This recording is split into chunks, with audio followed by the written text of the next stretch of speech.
you can see when they're all oriented the right way, the tapers all run away from each other. That's exactly what I want.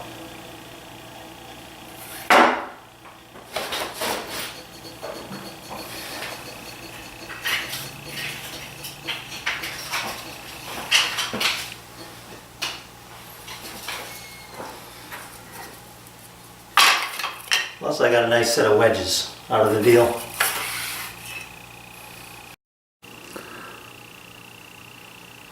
Alright, my cross pieces here are a strong 1.5 inches. You know, they're going to mount like this, flush. So I took my scrap piece here, and on the top it's no problem. I just simply keep my tri-square at 3/4 of an inch. Scribe a line from the top, down 3/4 inch from the top, and do the same thing on this cross piece. You can see that line right there. But now if I rotate that line up and make my mark across, and then line it up perpendicular with my mark here where the mortise for the domino should go, and bring my line over, that's all well and good for if I was doing just one, right? But all these have to match up perfectly in order for this thing to be square. So I need to come up with some kind of a story stick here, and once I put my domino on here, I'm going to do that. I'm going to take the head off of my domino, mount it on here and clamp it, and then figure out some way of making this repeatable. Alright, I've got the plunge head off of my domino, and I lined it up with my mark here, the center line with the mark.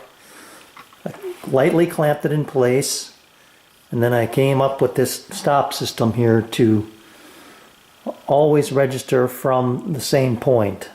And I think, you know, at the top one, I think I'll just have to, I'm just going to do that with the just with the 3/4 inch line. That should be okay. But you can see here what I've got. I've got my woodpecker story stick. This here is designed to operate on the other side and hold my my domino for plunge cuts in the field, but I'm using it as a fence so that I can clamp it. I've got a stop here that I've pushed up tight to the top of this leg, and that's it. So if I were to take this off, I've got to be careful here because that's the only clamp that's holding this whole thing on there. But now you can see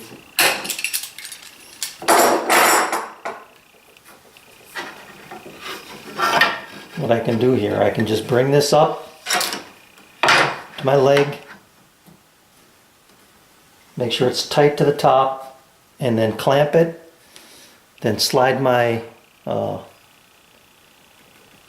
domino up to the stop here, make my cut, and just repeat, and they'll all be the same. So I'll do all of these first. The other thing that I need to do is remember that on 8 of them I have to do the 1/4 inch offset. So this should work out pretty well. I've got everything locked in position, and I'm ready to go here. Okay, I'm getting ready to run my dominoes here, but one thing that's worth noting is that when you mark your rails here, you want that mark to be from the same edge all the time, because if you flip it and mark it from the other side, even if you're off just a little bit, that's going to screw things up. So I've made sure to mark it from this edge, and I put a T on there for top, which means that will go that direction, just like that.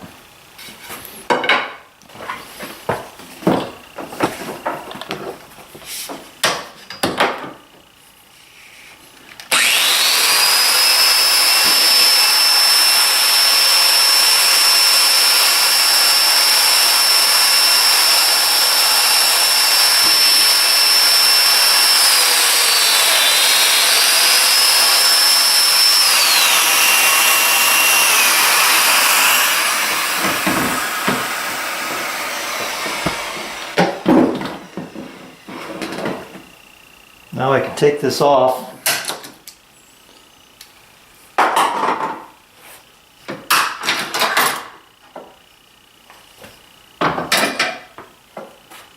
And run this one. Here I'm just using the line. I should be okay.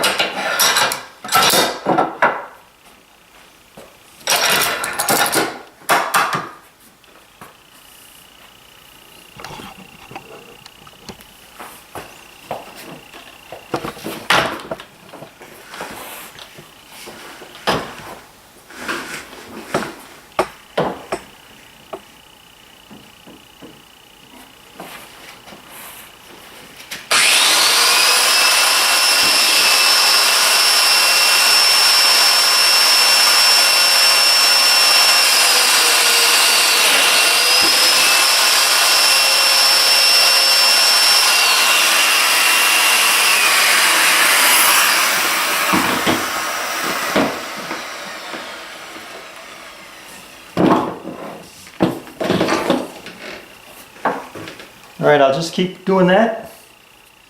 And then, even though this is on the wrong side, but that's what I'm shooting for right there.